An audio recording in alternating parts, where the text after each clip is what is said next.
Contohnya bid'ah itu apa sih Ustadz? Contoh, menambah rakaat sholat.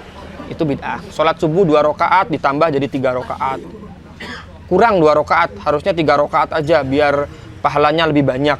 Nah, ini udah bid'ah dijelas. Karena Rasulullah sudah menentukan jumlah rakaat sholat subuh. Maka ketika ditambah rakaat sholat subuh atau dikurangi misalnya, sholat isya terlalu banyak kalau 4 rakaat, kasihan ini gak mampu umat Nabi Muhammad SAW, dikorting saja jadi 3 rakaat daripada gak sholat sama sekali, mending dikorting 2 rakaat. Nah, ini namanya bid'ah.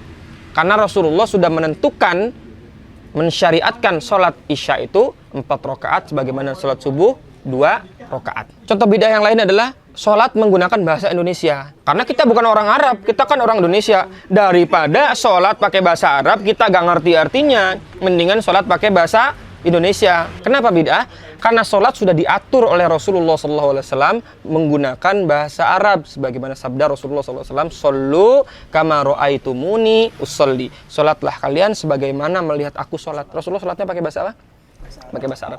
Jadi bahasa Arab ini bukan bahasa asing. Sehingga kita kalau orang Indonesia gak boleh menggunakan sholat menggunakan bahasa Arab, ya harusnya pakai bahasa Indonesia.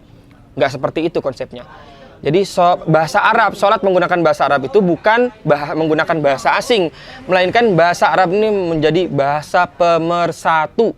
Sehingga apapun bahasanya, apapun bangsanya, apapun negaranya, sholatnya tetap sama. Coba bayangkan kalau sholat pakai bahasa sendiri-sendiri. Orang Madura sholat pakai bahasa Madura. Orang Jawa sholat pakai bahasa Jawa.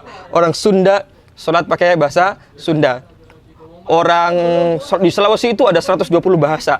Masing-masing tempat di Sulawesi itu sholatnya sendiri-sendiri. Tapi karena sholat itu ditentukan dan disyariatkan oleh Rasulullah SAW menggunakan bahasa Arab, mau Sunda, mau Jawa, mau Madura, mau Sulawesi, mau Papua, sholatnya tetap sama. Jangankan yang di Indonesia, ya seluruh negara, apapun negaranya di dunia ini, apapun negaranya, dimanapun benuanya, sholatnya sama menggunakan bahasa Arab. Jadi bahasa Arab ini bukan bahasa asing, melainkan bahasa pemersatu. Kalau ada orang yang merubah syariat dari Rasulullah SAW, sholat menggunakan bahasa Arab dirubah menjadi bahasa Indonesia, maka inilah yang disebut dengan al-muhdats, muhdatsatin fiddin, yaitu hal yang baru dalam agama. Inilah yang dikatakan oleh Rasulullah, wa kullu muhdatsatin bid'ah, dan setiap yang muhdats, yang baru dalam agama, bid'ah adalah bid'ah. Wa kullu bid'atin dhalalah, dan setiap yang bid'ah itu adalah sesat. Wa kullu dhalalatin finnar, dan setiap yang sesat itu letaknya, tempatnya di neraka.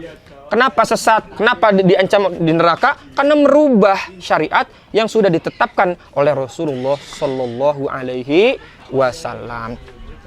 Jadi perlu diingat bahwa yang dikatakan bid'ah adalah muhdatsatin fiddin, yaitu sesuatu yang baru yang berkaitan dengan agama, yang syariatnya sudah ditentukan langsung oleh Rasulullah Sallallahu Alaihi Wasallam.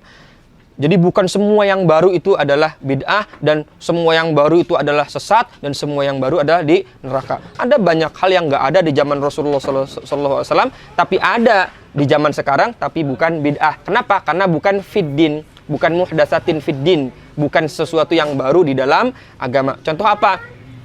Dulu di zaman Rasulullah Sallallahu Alaihi Wasallam sholat nggak pakai speaker. Sekarang kita sholat pakai speaker.